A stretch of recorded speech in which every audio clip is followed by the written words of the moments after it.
이야기는 거창한 액션이 아닌 의외로 소박한 국밥 한 그릇과 대조목욕탕에서 시작됩니다. 하지만 바로 그 장면들이 수백만 명의 심장을 울렸습니다. 한 외국인 시청자의 반응이 이를 상징적으로 보여줍니다. 그는 처음 부포를 입은 아이돌이라는 설정에 실소를 터뜨렸지만 얼마 지나지 않아 자신도 모르게 눈물을 훔치고 있는 것을 발견합니다. 화면 속에는 김이 모락모락 피어나는 국밥 그릇 앞에서 깊은 한숨을 내쉬는 주인공의 모습, 멀쩡한 소파를 두고 바닥에 양반다리로 주저앉는 장면, 무대 뒤에서 허겁지겁 김밥과 순대를 입에 밀어넣는 아이돌 멤버들의 모습이 스쳐 지나갑니다. 이는 단순한 설명이 아닌 지극히 자연스러운 일상 문화의 일부였습니다. 특히 시청자들을 놀라게 한 것은 찜질방 장면이었습니다. 서로의 등을 밀어주며 점을 나누고 익숙하게 양머리, 수건을 만들어 쓴 채 식혜를 마시는 모습은 문화적 해설 없이도 기묘한 따뜻함과 유대감을 전달했습니다. 댓글창에는 나는 한국인도 아닌데 왜 눈물이 나는 거지? 와 같은 반응이 쏟아졌습니다. 화려한 액션이나 극적인 서사보다 바로 이 꾸밈없는 진정성이 담긴 순간들이 국경을 넘어 깊은 감동을 선사한 것입니다. 도대체 왜 이런 평범한 디테일이 복잡한 액션 장면보다 더 강력한 힘을 발휘하는 것일까요? 하지만 심장을 저미는 듯한 이 일상의 사실섬은 단지 표면에 불과했습니다. 그 아래에서는 무당의 북소리가 K-팝의 비트와 뒤섞이는 또 다른 세계가 꿈틀대고 있었습니다. 시청자들이 익숙한 K-팝 무대를 기대하던 바로 그 순간 모든 것이 변했다. 전자음악 비트 사이로 구탄의 장구 소리가 파고들며 공기를 뒤흔들었다. 세련된 신시사이저 사운드는 원시적인 장구의 울림과 충돌하는 대신 하나의 심장박동처럼 기묘하게 어우러졌다. 이것은 단순한 크로스오버가 아니었다. 마치 고대의 영혼이 현대의 아이돌에게 빙의한 듯한 전율을 선사했다. 화려한 서울의 야경을 배경으로 전통 복식을 현대적으로 재해석한 옷을 입은 아이돌 그룹 사자보이즈가 등장했다. 그들의 춤선 하나하나에 수백 년의 역사가 담겨 있는 듯했다. 이것은 단순한 전통과 현대의 조화가 아니었다. 멤버들의 손에는 단순한 소품이 아닌 서늘한 기운을 내뿜는 무기들이 들려 있었다. 누미가 휘두르는 사인검, 미라다든 올도는 단순한 장식 이상의 의미를 암시했다. 이 무기들의 진짜 목적은 무엇이며 왜 K-팝 아이돌이 이토록 강력한 영적 힘을 지니게 된 것일까? 여러분이 가장 좋아하는 아이돌이 갑자기 무대에서 고대의 무기를 꺼내든다면 어떤 느낌일지 댓글로 공유해주세요. 이러한 신비로움은 다른 장면에서 더욱 증폭된다. 주인공이 찾아간 곳은 겸원이 아닌 한의원. 겸원의 소독약 냄새 대신 마른 약재의 향이 짙게 배어있는 공간. 그곳에서 의사 가운 대신 소복을 입은 한의사는 청진기 대신 조용히 맥을 짚는다. 그녀의 모습은 의사라기보다 마치 모든 것을 꿰뚫어보는 무당처럼 보였다. 현대의학의 눈으로는 이해할 수 없는 이 장면이야말로 이 작품이 가진 힘의 근원을 보여주는 결정적 단서다. 이러한 상징들은 단순한 장치가 아니라 설명되지 않은 거대한 힘이 존재함을 암시하고 있었다. 이처럼 위험하고도 완벽한 결합은 결코 우연의 산물이 아니었다. 그 뒤에는 한국의 혼을 찾기 위해 모든 것을 걸었던 한 감독의 3년에 걸친 지루한 추적이 있었다. 그 지루한 추적의 주인공은 바로 강미지 감독이었습니다. 그녀는 한 인터뷰에서 이렇게 말했죠. 저는 가장 승복적인 것이 무엇인가라는 질문에 답을 찾기 위해 3년을 바쳤습니다. 그녀의 연구 과정은 말 그대로 발로 뛰는 여정이었습니다. 서울의 낡은 골목을 걸어다니며 빛바랜 간판의 글씨체를 연구했고 경기도의 한 무당을 찾아가 구판의 북소리, 몸짓 하나, 복색의 미세한 식감 차이까지 전부 기록했습니다. 그녀의 집착에 가까운 진정성 추구는 여기서 그치지 않았습니다. 국립민속박물관과 협업하여 조선시대의 모보 하나까지 철저한 고증을 거쳤습니다. 정확하지 않으면 의미가 없다는 것이 그녀의 확고한 철학이었기 때문입니다. 하지만 그녀의 여정 중 가장 결정적인 순간은 공식 기록에는 남아있지 않습니다. 한라이든 무당이 그녀에게 빛바랜 작은 물건 하나를 건네며 나지막이 속삭였다고 합니다. 혼은 여기에 있네. 노인은 그 물건이 무엇인지 뜬리 설명해주지 않았습니다. 과연 그 물건의 정체는 무엇이며 영화 속에서 어떤 역할을 하게 될까요? 그러나 바로 이 지독할 정도의 완벽주의와 한국 문화에 대한 타협 없는 헌사가 누구도 예상치 못했던 전쟁의 불씨를 당기게 될 줄은 아무도 몰랐습니다.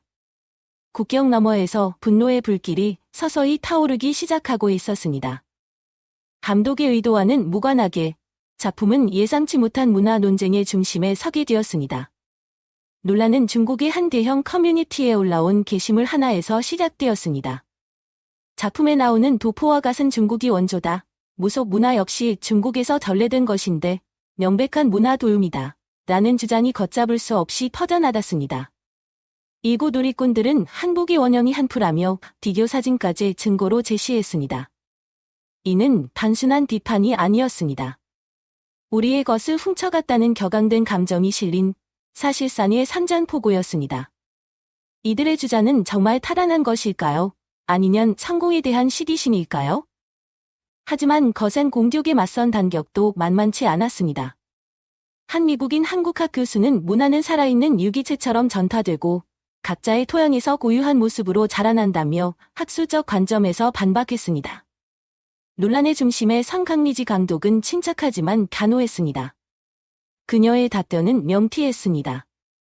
제 카메라는 역사책이 아닌 21세기 서울의 현재를 향해 있었습니다. 중요한 것은 과거의 소유권이 아니라 현재의 삶입니다. 이러한 온라인상의 다툼은 곧 영국 BBC와 같은 세계적인 언론의 주목을 받으며 국제적인 이슈로 떠올랐습니다. 한 문화인류학자는 문화의 진정한 주인은 그것을 창조한 조상이 아니라 현재 그것을 숨쉬고 살아가는 사람들이라며 논쟁의 핵심을 짚었습니다. 여러분은 이 문제에 대해 어떻게 생각하시나요? 문화의 소유권은 누구에게 있다고 보십니까? 이렇게 과거의 소유권을 둘러싼 온라인 전쟁이 치열하게 벌어지는 동안 바깥세상은 전혀 다른 판결을 내리고 있었습니다. 그들은 기원을 따지지 않았습니다. 그들은 스크린 위에 펼쳐진 현재의 모습에 완전히 매료되었습니다. 온라인에서의 논쟁이 무색하게 세계 유수의 언론과 켜다는 극찬을 쏟아냈습니다. 미국의 뉴욕타임즈는 동양과 서양의 경계를 허문 작품이라 칭했고 워싱턴 포스트는 단순한 엔터테인먼트를 넘어선 문화적 성취라며 그 가치를 높이 평가했습니다. 할리우드의 심장부에서 터져나온 이 찬사는 단순한 립서비스가 아니었습니다. 세계 엔터테인먼트의 표준을 정하는 그들이 한국 고유의 감성이 이제 전 세계의 언어가 되었음을 공식적으로 인정한 순간이었습니다. 특히 주목할 만한 것은 일본에서의 반응이었습니다. 한 트위터 유저의 우리가 몰랐던 한국의 진짜 모습이 여기 있었다는 솔직한 고백은 수만 번 공유되며 큰 화제를 낳았습니다. 이 한 문장에는 K-팝과 드라마로만 한국을 접했던 이들의 충격과 더 깊은 본질을 마주한 겸허감이 동시에 담겨 있었습니다.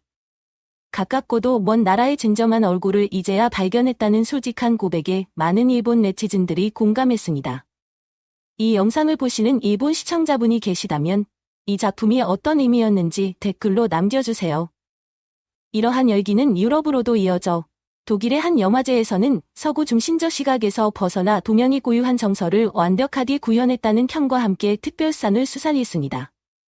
인도의 한 평론가는 이 성공의 본질을 꿰뚫는 분석을 내놓았습니다. 이 작품은 글로벌 스탠더드에 맞추려 하지 않았다. 오히려 가장 지역적인 것의 진정성으로 세계화에 성공했다는 것입니다. 이것이 바로 진정한 세계화의 비밀 공식이 아닐까요? 세계인의 입맛에 맞추기 위해 자신의 색을 버리는 것이 아니라 자신의 색을 가장 진하게 드러낼 때 비로소 세계가 주목한다는 역설. 이 작품은 그 공식을 완벽하게 증명해냈습니다. 이처럼 전 세계적인 찬사는 분명했습니다. 하지만 가장 큰 질문은 여전히 남아있었죠. 왜일까요? 왜 하필 무당과 아이돌의 이야기가 이토록 강력한 치유의 힘을 가졌으며 감독이 정말로 전하고 싶었던 메시지는 무엇이었을까요? 그 질문의 답은 이 작품이 단순한 오락을 넘어선 깊은 메시지를 담고 있다는 사실에 있습니다. 바로 우리 문화가 가진 치유의 힘에 대한 이야기입니다. 박미지 감독은 한국인의 내면에는 상처와 치유가 공존하며 무속은 미신이 아닌 심리치료의 과정이라고 말했습니다. 작품 속 상처 입은 청춘이 음악과 신앙을 통해 자신의 문화적 정체성을 찾아가는 여정은 바로 이 메시지를 그대로 보여줍니다. 이 작품은 우리에게도 스스로를 돌아보게 만듭니다. 늘 곁에서 당연하게 여겼던 찜질방과 국밥이 얼마나 소중한 우리의 모습이었는지를, 그리고 그 안에 담긴 힘을 새삼 깨닫게 합니다. 여기서 마지막 열린 질문을 던지게 됩니다. 우리는 과연 타인의 인정을 받아야만 비로소 우리 것에 대한 자부심을 가질 수 있는 걸까요? 아니면 우리 자신을 가장 솔직하게 드러내는 용기 그 자체가 가장 강력한 힘의 원천이 아닐까요?